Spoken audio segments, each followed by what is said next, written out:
Antoine de Saint-Exupéry écrivait: l'amour, ce n'est pas se regarder l'un l'autre, c'est regarder mutuellement dans le même sens. Salut bande de crados.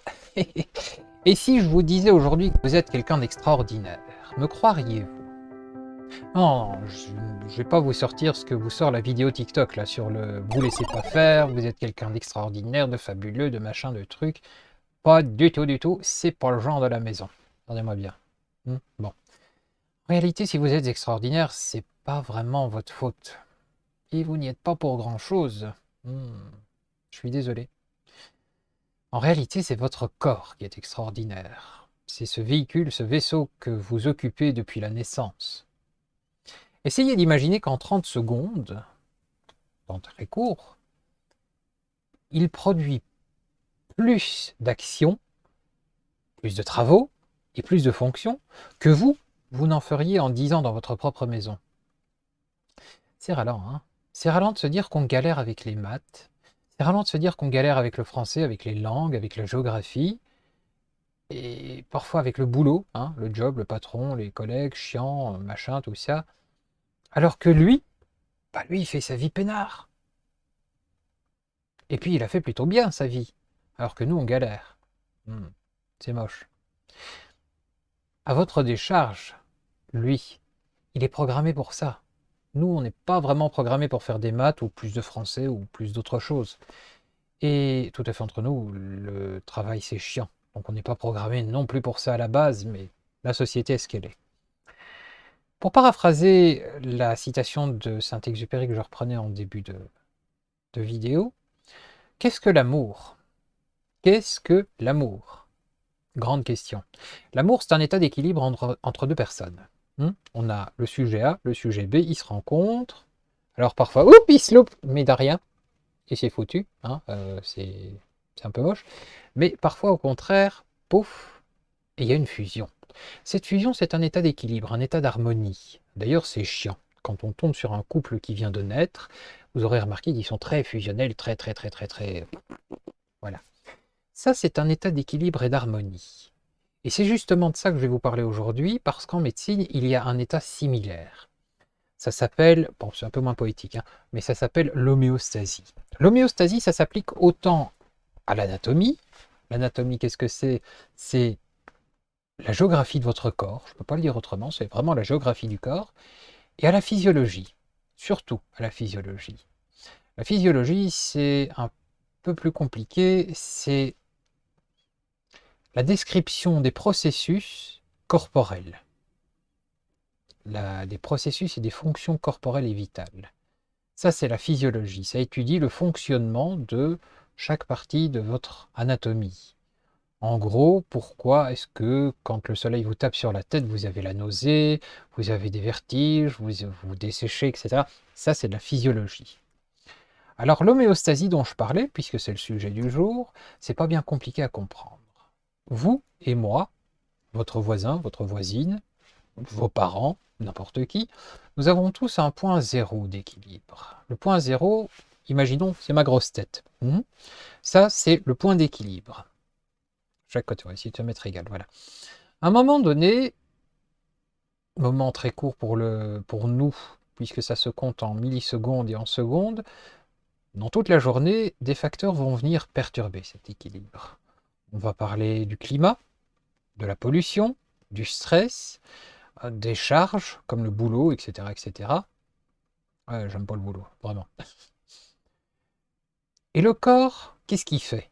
Le corps, il est juste fabuleux, il est merveilleux, parce que à chaque fois que quelque chose vient nous faire chier pour nous faire pencher d'un côté, pouf, il redresse la barre et il dit non, non, non, on va rester en équilibre. On va rester en équilibre. Et il fait ça tout le temps, tout le temps, tout le temps, tout le temps. Jour, nuit, au boulot, quand vous êtes dans votre bain, machin, machin, machin. 2 ou 3 exemples. Il fait chaud. Vous avez connu l'été caniculaire d'il y a 2 ans, je pense. 40 degrés quand même à l'ombre. On a sué comme des porcs. Qu'est-ce qui se passe? Que se passe-t-il? Comment garder un équilibre? La première chose qui se passe, le déséquilibre, c'est je transpire, je perds de l'eau, je me déshydrate, je bois pas assez de flotte parce que je déteste ça et moi aussi j'aime pas trop ça. Donc, on s'en va vers un gros problème. Et puis derrière, le corps décide, avec le cerveau évidemment, décide que il faudrait essayer de retenir tout ça. Qu'est-ce qu'il va faire pour contrer tout ça? La chaleur, transpiration, perte d'eau, etc. Premièrement, il va fermer le robinet au niveau de la vessie. Très peu de liquide va passer.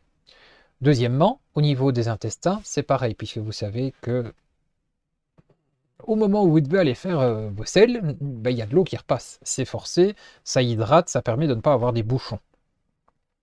Donc toute cette eau-là, elle va être repompée et redirigée vers le corps. Pourquoi faire? Ben, pas pour vous hydrater, ça certainement pas. Ça va éviter de vous déshydrater un petit peu, juste un petit peu, mais le processus de transpiration va rester pareil. C'est pour ça que c'est juste un prolongement. Tentez de garder l'équilibre jusqu'à ce que vous preniez conscience que vous devez boire quelque chose. C'est pour ça que les personnes âgées dans les EHPAD, dans les maisons de repos, etc., il faut souvent les encourager à boire parce qu'elles n'ont plus cette sensation de soif. La sensation de soif, justement, va arriver pour contrer ce problème de chaleur et de perte d'eau.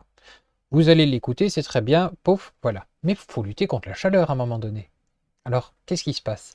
Le liquide s'accumule à l'intérieur du corps pour former une couche relativement, pas épaisse, hein, j'exagère, mais pour former une couche hydratante, pour former une couche aussi, comment dirais-je? J'ai le mot sur le bout de la langue et il refuse de venir, c'est très agaçant, c'est très énervant. Une couche isolante. Voilà. Donc, une couche isolante. L'eau, bah, l'eau permet de capter la chaleur. Ça chauffe moins vite, donc les organes seront plus au frais. Attention, quand je dis plus au frais, c'est aux normes du corps. Hein, 36, 37 degrés, voilà, c'est frais pour le corps. Donc, quand l'eau s'accumule, ça vous donne une protection isolante, et ben voilà. Ça, c'est un mécanisme du corps, deux mécanismes qui permettent d'essayer de juguler. Vous remarquerez que quand il fait beaucoup plus froid dehors, là quand on a les moins 10 ou les moins 15, qu'on n'a pas vraiment eu depuis quelques années, mais bon, soit, euh, vous avez vraiment envie de pisser. Mais tout le temps, tout le temps, tout le temps, tout le temps, tout le temps, tout le temps. Vous devez pisser systématiquement. Vous pissez plus qu'un diabétique. C'est un autre mécanisme. On vient de voir que l'eau constitue un isolant entre le chaud et l'organisme. L'eau, malheureusement, elle refroidit quand il fait froid. Donc, bah, qu'est-ce qu'il faut faire? Il faut l'éliminer pour chauffer moins, pour que le corps ait moins à chauffer. Le reste, ça va être de la contraction musculaire hyper douloureuse chez certaines personnes, des contractions tellement rapides que ça donne des décharges électriques et ça vous donne l'impression d'avoir fait 36 000 abdos en 5 secondes. C'est très douloureux.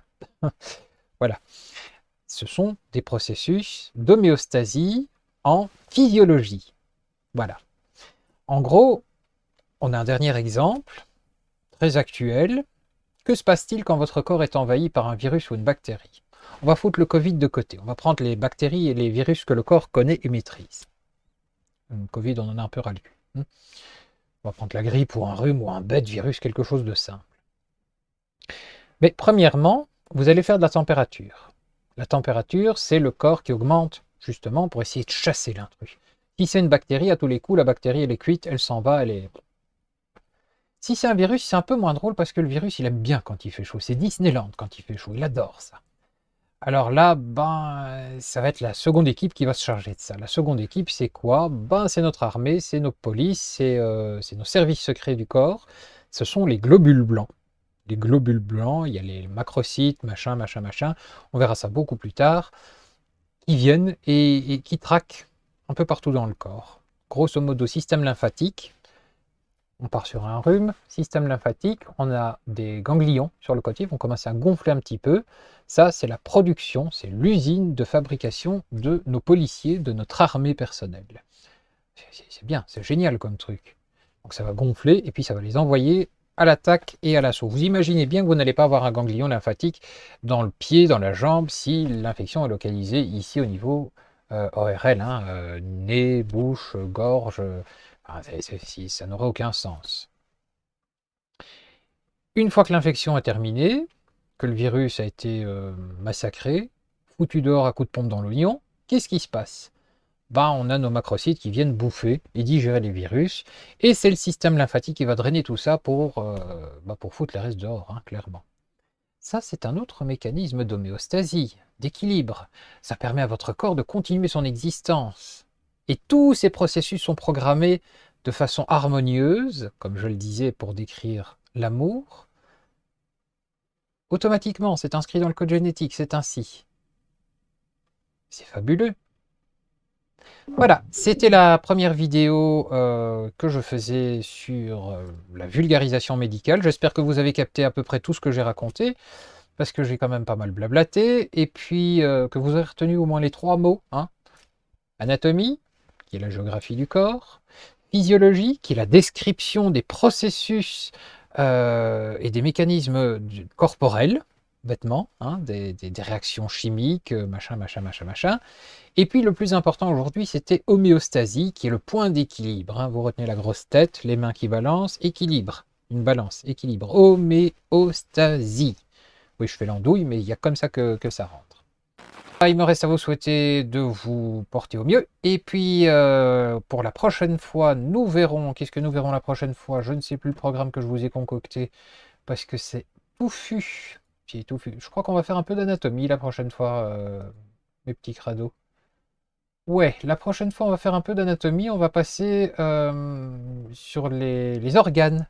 Si, on va compter les organes, on va classer les organes, on va parler de système, on va parler de plein de choses. Ça va être super amusant. Ouais, je sais, dit comme ça a toujours l'air chiant comme les pierres, mais je vous promets, non. Ce sera sympa. À la semaine prochaine pour une autre émission. Et j'espère que vous serez nombreux et nombreuses pour la suite du voyage. Portez-vous bien.